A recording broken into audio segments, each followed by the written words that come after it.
Levels are undoubtedly the biggest source of strength for your character. Without them, you get one shot, you do bad damage, and you have limited weapon choices.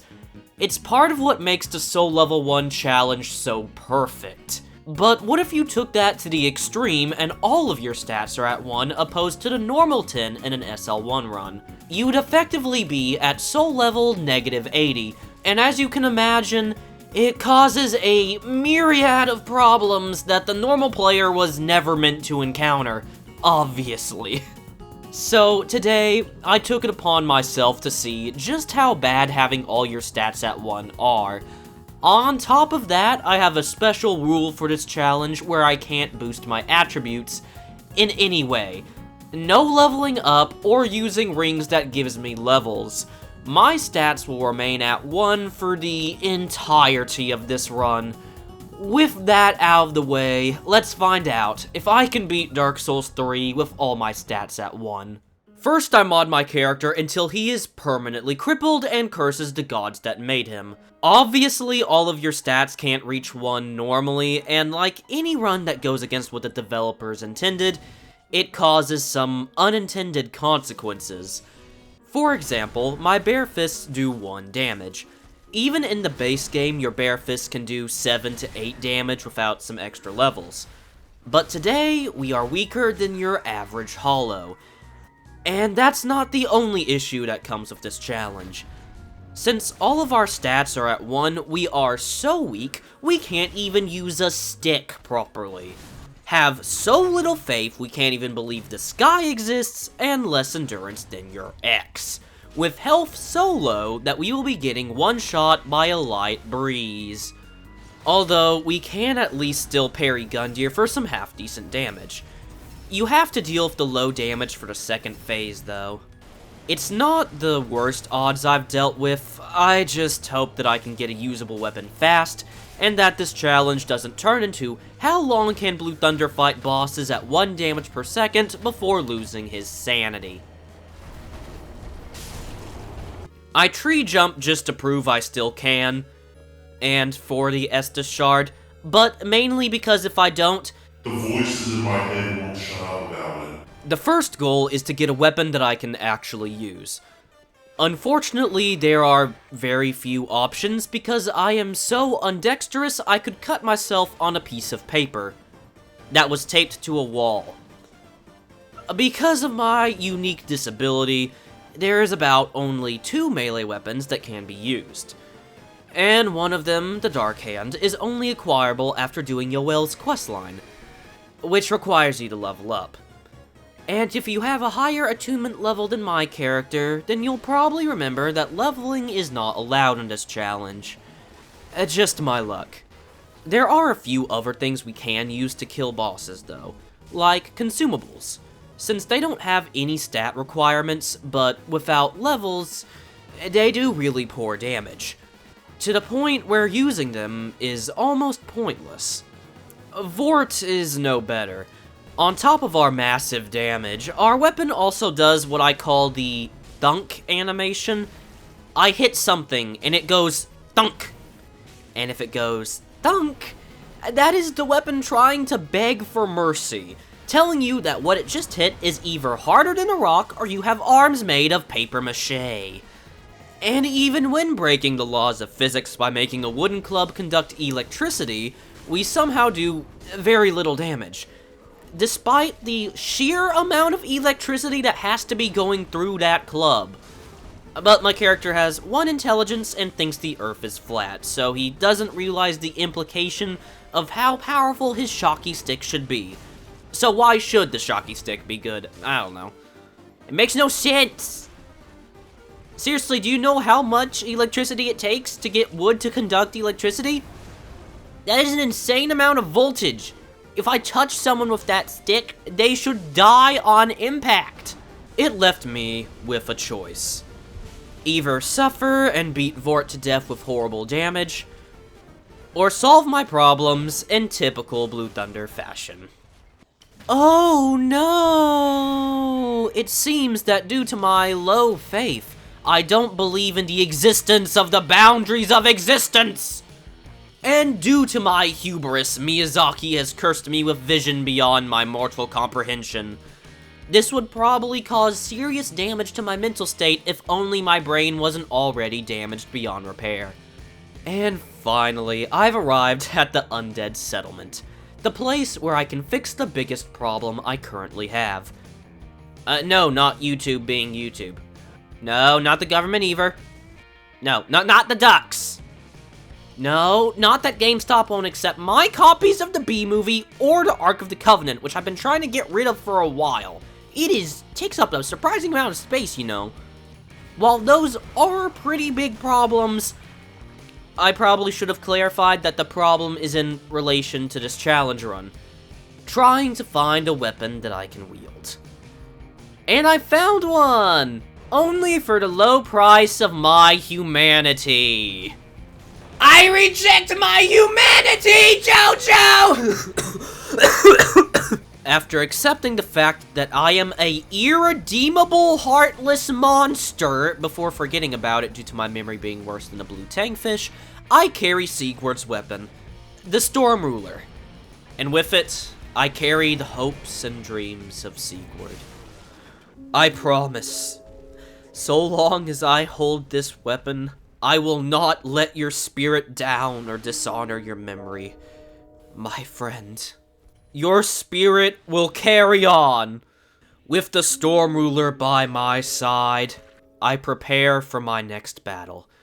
It's worth noting that the Storm Ruler is upgraded with Titanite scales, so until I kill the Dancer, +2 will be the highest I can get my weapon for a while.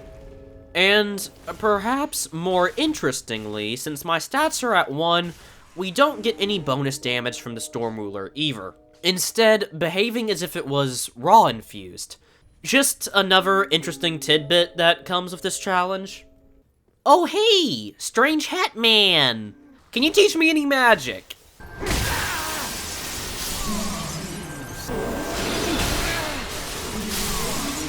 I was told my existence insulted his eyes. Apparently. Maybe I should come back here later. Perhaps he will warm up to my presence in the time we spend apart. Or I could ask Best Boy Andre to make my weapon better.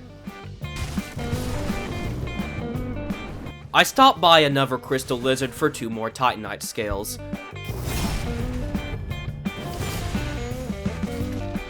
Which I then used to upgrade my weapon all the way to +2. Using souls to reinforce weapons still feels wrong to me somehow, but maybe one day I will overcome my mental trauma of using souls. What? No, I don't want to talk about it. Now! You can't send me to therapy, I won't let you! Quick! Distraction boss fight! Look, I won! He still didn't teach me how to cast any spells, but I'm pretty sure the real magic was the friends we made along the way. Wait a minute, this is just a book for necromancy. How did that get there? I make sure to grab the paladin's ashes so I can buy the Lloyd's shield ring. Not that it's going to help much, but maybe it will at least prevent me from getting one-shot from some of the weaker attacks. Who knows? If I'm lucky, I could even survive a paper cut later. I fight the Abyss Watchers. And by fight, I mean pretend to be a chiropractor, and ever so mildly rearrange their spinal structure. I really hope I don't get sued for medical malpractice over this. If you've ever wondered what areas are most irritating to go through on low HP, wonder no more. Another YouTuber is here to give you his list on things that is completely arbitrary. Introducing Blue Thunder's list of top areas I would not wish upon my worst enemies unless your name is specifically Kevin. First up on our list, the Cathedral. With enough suicidal enemies and general annoyances to make Detroit look livable by comparison, the Cathedral boasts a long run back and plenty of reminders of your skill issues. And if there's anything a Dark Souls player hates, it's being reminded that despite your struggles, somebody still managed to no-hit this game with one hand while blindfolded in the middle of shark-infested waters. After enough general annoyances with the cathedral and coping with my own skill issues, I decide to go through the catacombs so I can bully Wolnir, and feel like I actually did something worthwhile with my time, as opposed to spending another hour navigating through the cathedral. So I say hello to Wolnir and make sure to tell him that Cassandra is making baked potatoes tonight, so he should really head home. Really, he should. Cassandra makes some mean baked potatoes. That man needs to get going if he wants it fresh. There is one more weapon that I can technically use, though. The Pyromancer's Flame. To clarify, nobody actually trusts me around fire enough to actually use pyromancies, or even be allowed to use them. But to be specific, I mean the weapon art on the Pyromancer's Flame, which does horrible damage, but since I like how the Pyromancy Flame looks, plus the fact that it weighs nothing, I decide to equip it, purely for the fashion souls. And you have to admit, it has some serious style. This can add a lot to your fit. I recommend picking it up just for the fashion souls. Listen, we're gonna go off script a little bit, but if you are not playing Dark Souls for the fashion souls, you are missing out. That is like the funnest part of the game. Like, unironically, just looking awesome. It's like, armor for stats? What are those? Give me armor that looks awesome. Either that, or give me the silliest hat known to mankind.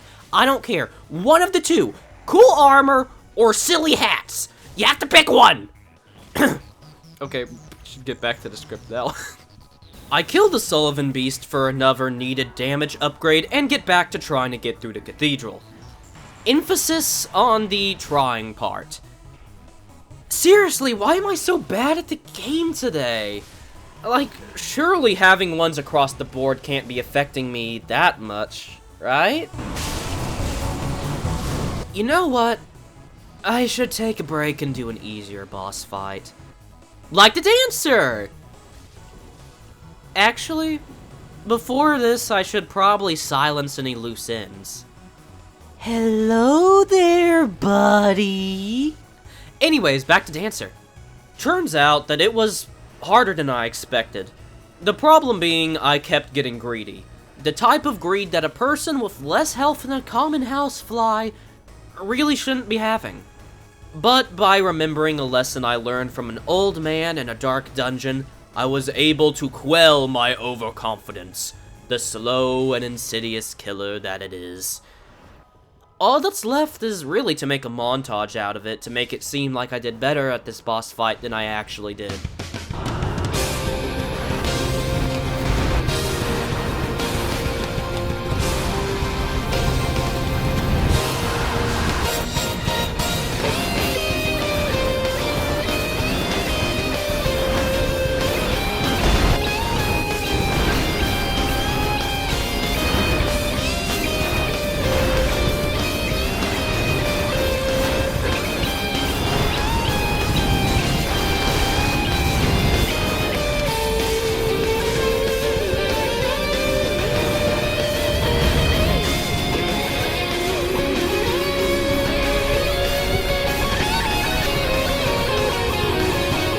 With the Dancer defeated, I go back for my rematch against the Deacons.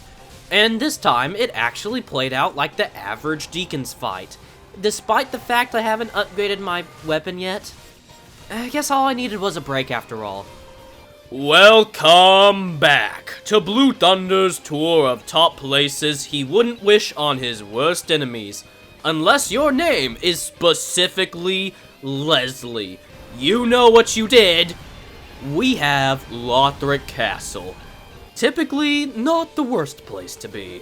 But when you are on 300 HP, you begin to see just how annoying it can be. We have the dragons that will roast you until finely seasoned, and hollows with explosives, and surprisingly decent aim. Normally, their aim sucks, but today it didn't. That's why it made it in. But no matter. Ultimately, you will be fine in this area so long as you don't manage to piss off the Lothric Knights. That's foreshadowing. Because I couldn't kill the dragon to make the shortcut safe, I went around the long way, and decided to kill the other dragon instead. Which is a first for me, so I wasn't sure if the animation would play out as normal, but it turns out if you kill the second one before the first, it also works. In fact, that may be an easier method of dealing with the dragons overall. The more you know. From there, I just grab all the Titanite scales I need to upgrade my weapon.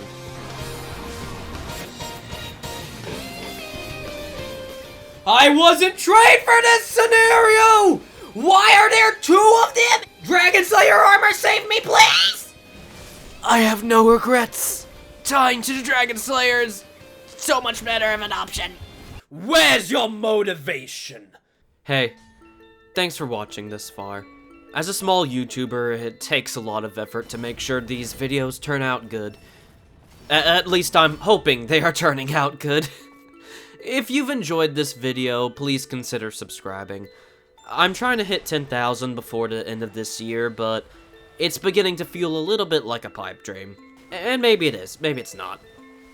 In any case, I won't bore you with this anymore, so back to your scheduled level 1 stat suffering. It definitely feels weird to be back in Yorm's dungeon for Babylonian dads.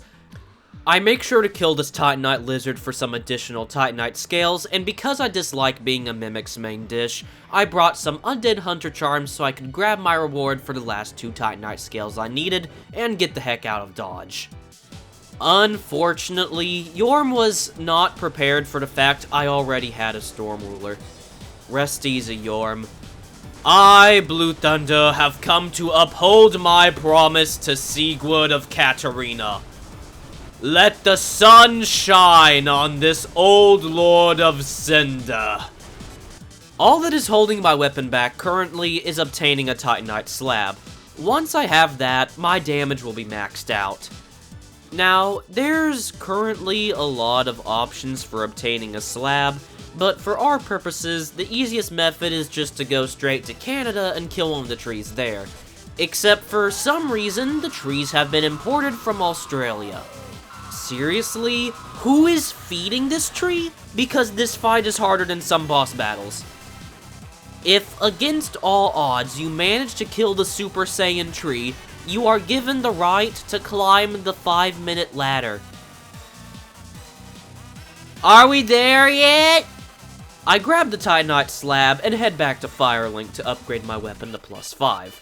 It's time to show the Dragon Slayer armor the unmatched power of the Storm Ruler. Oh. Don't mind me. Definitely my first attempt at this boss. Oh look, he's dead now. Wasn't that easy? Right? Right, guys? Welcome back to episode 3 of Blue Thunder's tour of top places he wouldn't wish on his worst enemy unless your name is specifically Tim. Today, we have, specifically, the second half of the run to Pontiff. Boasting a high number of dogs, getting through this place without bitten ankles is a statistic and probability. I recommend masking your scent for this run back, or just praying that Miyazaki gives you enough luck to successfully get through. Because, trust me, you're going to need it. Finally arrived at Pontiff. That took a while. At least I'm in for an easy fight. I'm not going to sugarcoat it. Pontiff can either be the easiest or the hardest boss in a challenge run, depending on a couple of factors. For me, at least, I died more times to Pontiff than any other boss in this challenge run. But the real question is the why, when my riposte damage is this high. The first minor factor is my lack of any proper parrying tool. Typically, I would use the Castus in this scenario due to its good frames and low stat requirements, but due to my obvious limitations, I can't really do that. meaning I have to rely on my bare fist parry, and I have to swap my weapon out and back in to do that. Not really the biggest issue, but it does cause a time loss. You also have to anticipate the parryable attack in advance, because if you're not ready for it, you will miss the window due to the aforementioned issue. The good news is that if you successfully riposte him, you take out a really good chunk of his health bar. The main problem is, of course, the second phase. With the clone out, getting one shot is very easy, so I can either try to skillfully avoid the clone, which I do know how to do for the most part, or calculate the optimal time of riposte in the first phase so Pontiff is extremely low by the time the second phase starts. I choose the second strategy, and it honestly worked out pretty well. It took some practice to figure out the timings, but it was overall a good strategy. With that, Pontiff was defeated with minimal effort. You know, there's always been a lot of hate for this area, but quite honestly, it's nothing in comparison to the Anor Londo in Dark Souls 1. If you can get through that area safely, dodging the arrows of these Silver Knights on the platforms makes you feel like you have miles of safe space to dodge with. Dark Souls 1 Anor Londo, on the other hand, once you get used to these Silver Knights, you'll rarely have issues. And then there's Aldrich. Oh no, what a horrible accident. I've seemed to accidentally entered this boss arena at a 45-degree angle. And as everyone knows, poor Aldrich can't mentally comprehend 45-degree angles. And as Aldrich tries to mentally process eldritch horrors beyond his comprehension, I decide to do the merciful thing and just end him. For some reason, I hear angry typing in the distance, and I'm sure those words would be very hurtful if I could read. With that, only 2 bosses remain.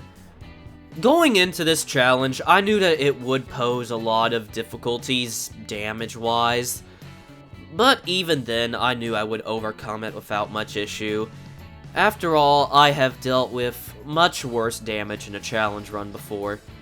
The health, though, is not something I've ever had to deal with before, though. At least, not specifically 300 HP. I've done plenty of low health or no-hit kills of bosses, so I figured things would balance out on its own. Well, at least the boss side of it. I knew the areas would become harder to get through, and I was right. I had a lot of trouble in areas that I would typically get through without much issue, even in a regular SL1 setting. It's surprising that having even a couple hundred missing health points can mess up your playstyle that much. Overall, it was definitely an interesting concept for a run, but ultimately it was just a slightly harder SL1 run. At least that's coming from the perspective of someone who plays way too much Dark Souls 3. Although, I'll likely have to no-hit the next boss. With that, let's fight the Twin Princes using the ancient technique of rotation and some sick beats.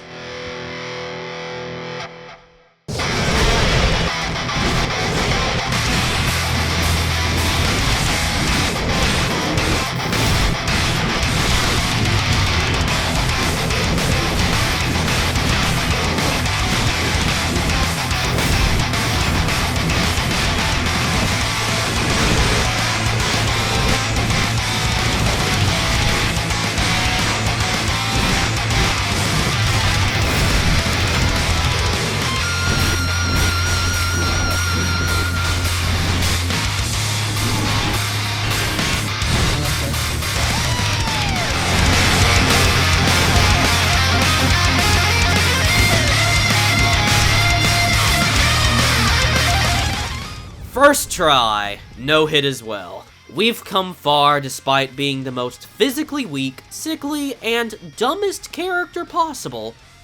I've somehow still managed to earn the right to challenge the Soul of Cinder. And here we are, the final fight, the Soul of Cinder. We've fought titans, demons, and very annoying trees to get this far. But once I have defeated him, I will have accomplished this challenge and proven that even if you are the most cursed character known to man, you can still beat Dark Souls 3. You know, the original plan for this run was to set all of my resistances and my maximum HP and stamina to 1 as well. But I figured that would best be saved for another time because honestly I felt like it would be kind of a boring concept for a run. And by boring, I mean I didn't really want to add 30 extra hours to the challenge time.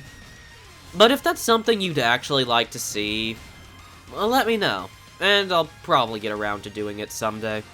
Oh right, the Soul of Cinder fight. Well, I guess I'll just be quiet and let you enjoy the ending.